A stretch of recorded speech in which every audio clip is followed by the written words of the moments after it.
We're talking today with a wonderful lady, and this lady's name is Virginia Somersall. And this is going to be a very candid interview. We have no pre-planned questions. Am I right, Virginia? Did I give you any questions? Right. I have no idea what you're going to say to me or ask me. No idea. Good. So we are going to make the best of it. Hopefully it sounds good at the end.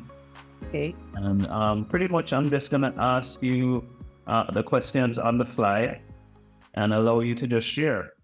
Sure. So just to give a quick summary, Virginia, I met you in January of 2023, probably a little before that.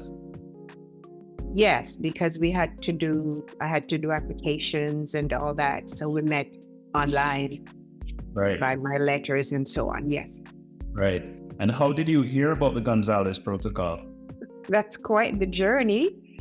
I was being very proactive in that I was seeking for something that would help me recover or boost my health, my immune system, because in 2021, I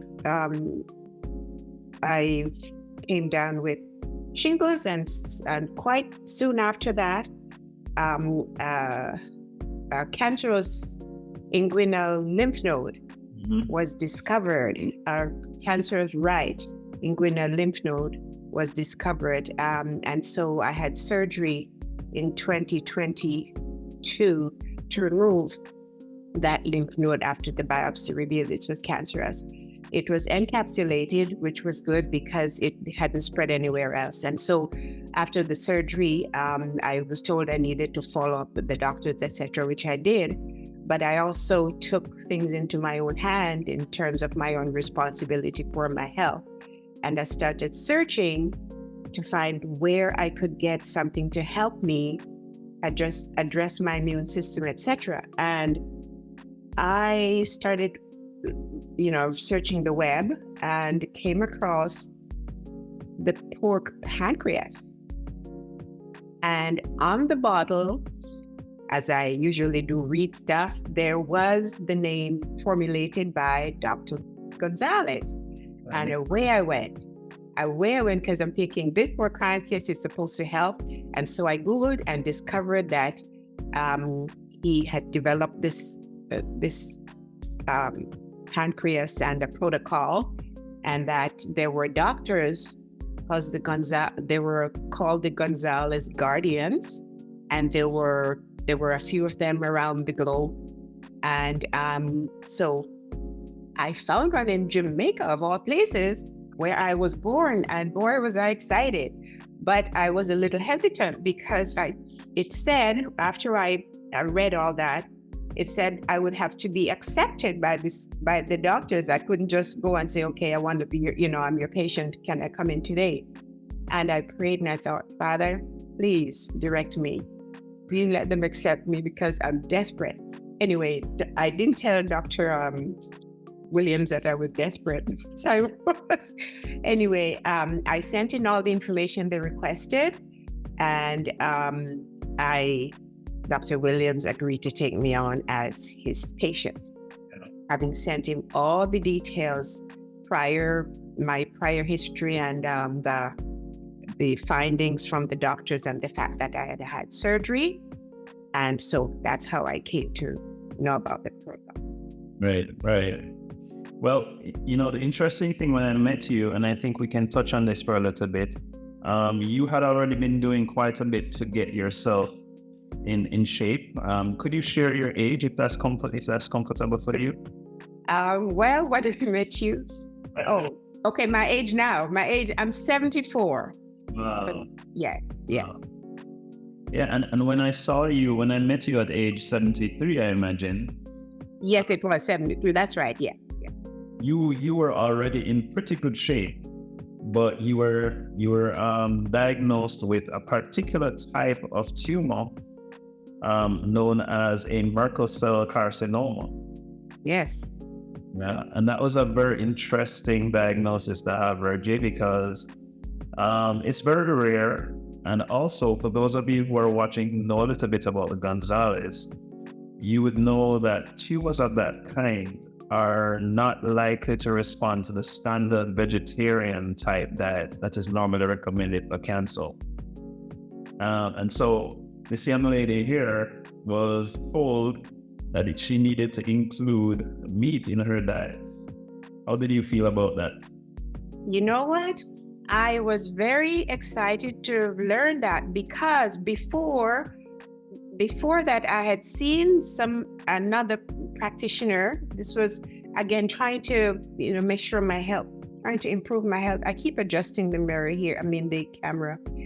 And I was told that I needed, this was about a year or so before, or maybe after 9 months or more, that I needed to come off meat. I needed to go totally vegetarian.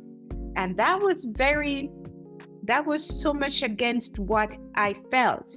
But because it was someone who was a professional, I figured, okay, fine. And I went on this vegetarian thing, and I was not doing myself any favors. So when I was told that I could eat meat, and what I found interesting was that I didn't necessarily have to go for organic, grass-fed, and free range.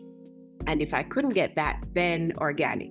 Right. And also, what was even shocking was that we have been told all through the ages, leave the fat out. Don't stay away from the fat. So you cut off everything. And I thought, wow.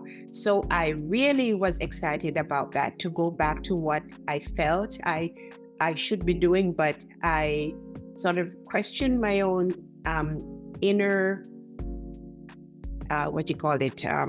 intuition, my intuition, in that I went vegetarian instead of eating meat, which I should have been doing in the first place. Yeah. So you've been on the protocol now for how long, Virginia? 9 months and a few days. How many hours? You're right. 9 months, a few days and a few hours. You're right. Yes.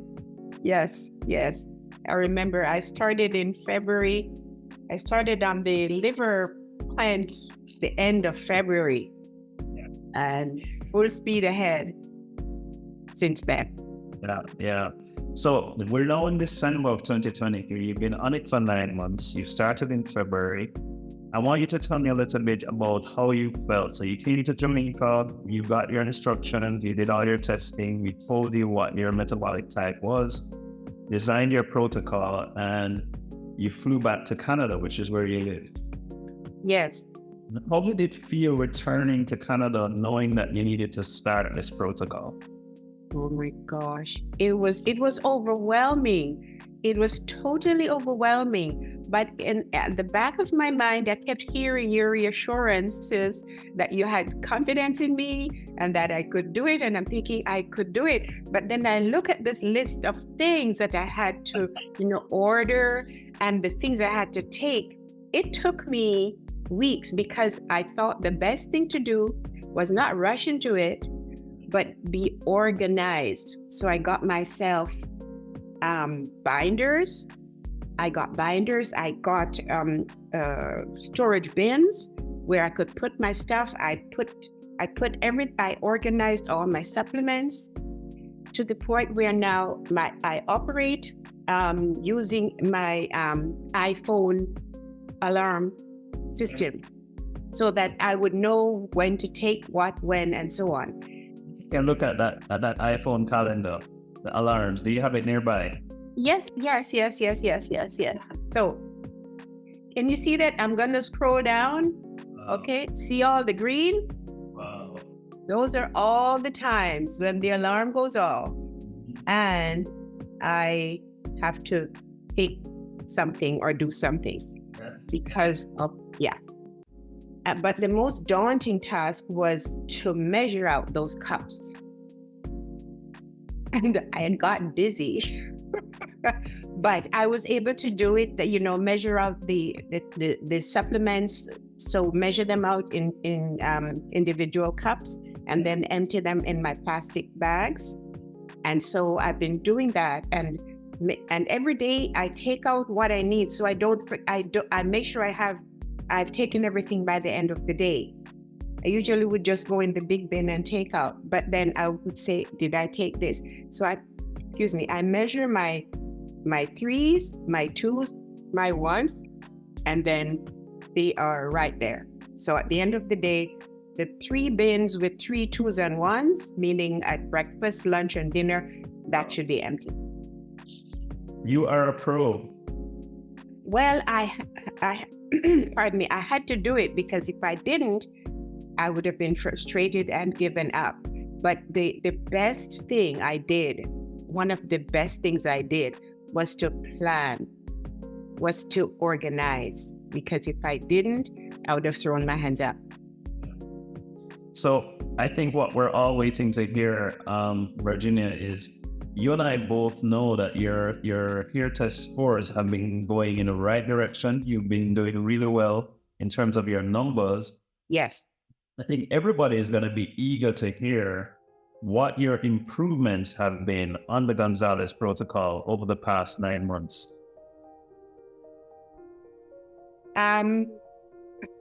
There's so many. The most significant thing to me, the most significant that I can feel is my energy levels. I should say, are my energy levels, or is my energy level. I can do more. Actually, before the energy level is my mood. With the lockdown coming and all the other stuff that we were faced with, plus I was still in a grieving process, having lost my husband a few years before. I found myself I was sad and sort of coming out of that. And then we moved into this thing where there was lockdown. We had just moved to a place that was new, didn't know anybody, and down comes this thing. And there were all kinds of things going around about the why and who and whatever. And I found myself very, very angry at society, very angry at things happening that I had, which was foolish because I had no control over it. So why get angry? And so I was between angry and depressed and so on. So my mood was terrible. It was awful. So that, and I know based on what I've read and what I understand from knowing a little bit about health and wellness, is that the body, you cannot thrive with that kind of mindset. But it's almost like I was stuck there. I couldn't get out of it. And so that was one of the first things I noticed, because I remember telling you, just sending an email telling you how I was feeling and that I'm not angry anymore. And so I could look at the same thing or look at something similar to what would have triggered anger or frustration or my throwing my hands up, and it wouldn't move me. When I would see it and hear it and move on, it would not. So my mood was different. It was improved. My sleep was improved, and my level of energy increased. Yeah. And I gained weight. I gained weight because on the vegetarian diet, I didn't like it, but I ate it. And so with the meat, I gained weight, which I am enjoying. But I felt good. I felt good, and I felt good that I could enjoy a piece of meat or chicken without being concerned about the fact that I had a little fat here and fat there. One of my favorite meals is to have bone marrow broth, bone marrow soup. Yes. Delicious, and I know it's good for me. Right. So those are the top things about my my mood. About the changes I felt. You also shared with me yesterday that your sleep has improved as well. Yes, I'm sleeping well. And this happened later on. I was sleeping better, but this time my sleep is even deeper. And of course, I'm one of the few, I hope so, who has to get up at 3:30 to take the pancreas, because I understand that's when the liver is most active. And so my alarm goes off at 3:30 very quietly. By the way, I have that cell phone in the bathroom because I don't have it beside me. Even when it's on airplane mode, I have it away from me. And I also have one of those shungite things to, dump down the EMF, whatever. But the alarm goes off at 3:30. I go and I take my supplements. I come back to my bed, and in no time, I'm off again dreaming. Beautiful. Beautiful. So I don't want this interview to be too long because and I know that, we've shared so many things over the past 9 months. It would be difficult to summarize, but we're going to have to. So I'm going to ask you to just simply give words of advice or encouragement for someone who is thinking about doing this protocol. In your case, you did it for cancer. To the person out there who is wondering if this is the right fit for them and for their cancer diagnosis, what would you say? I would say to whoever is looking at this is to consider that this thing is non-invasive. It has been proven to have results, positive results, and you're feeding the body. On the other side of allopathic medicine, those usually address one system, one organ system, one concern, whatever. With the protocol, it addresses the whole person. And that I think is the most important thing, to address the whole person, as opposed to, there's a little surgery over there, and we need to do a little thing over here. So this is one of the main things that got me into this. And also, the foundation of the protocol is based on science, evidence-based science. And undergirded with that is the fact that Dr. Gonzalez was a man of faith, a man of God, and all of that is undergirding this. And there is help along the way. Like, you have been walking alongside me, helping me and encouraging me, because at the very beginning, like I said, when I saw that huge binder with all the things, I'm thinking, no. But just hearing your voice in the background and just knowing that I could, take my time and then build up and do that. So anybody who is able to do that, the products, it's not that government subsidizes it, but the products are there.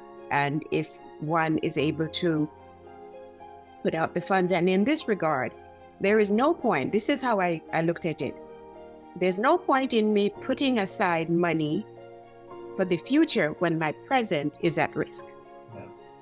And as Christians, we need to be thrifty and be good stewards.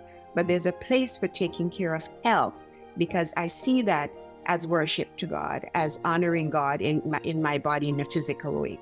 So if that is something that somebody could handle financially, then I would say go for it, because the support systems are out there to help. And with prayer and confidence in God that this is the way to go.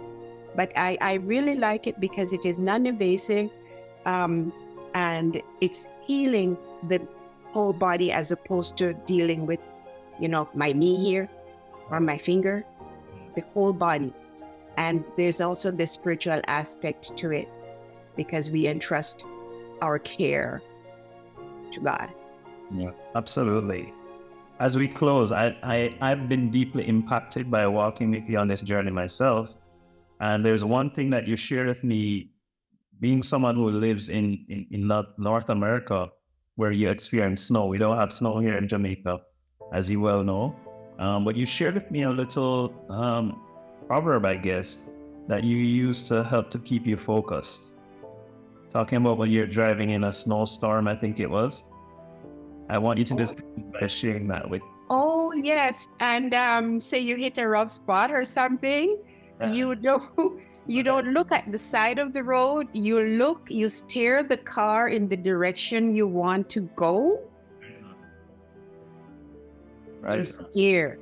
You don't brake, you don't keep braking because that's trouble. You steer as opposed to being distracted by the side on who else is off in the ditch. You steer your vehicle in the direction you want the car to go, or direction you want to go. All right. We don't need to say anything more after that. Thank you to those who are watching it. Thank you so much, Virginia, for taking the time. I know you have your schedule to follow, and you made some time for this. Yes. We appreciate it greatly, and I'm sure it's going to impact many people. Thank you so much. I trust so because it was an account of listening to a few that was part of my journey, that listening to other people who found the confidence to go on the protocol and who benefited from it. That helped me too. Oh, yeah. So I'm looking forward to my 4:00 alarm. Thank you, Dr. Williams. Let's see, my friend. We'll keep in touch. It's big. All right, bye.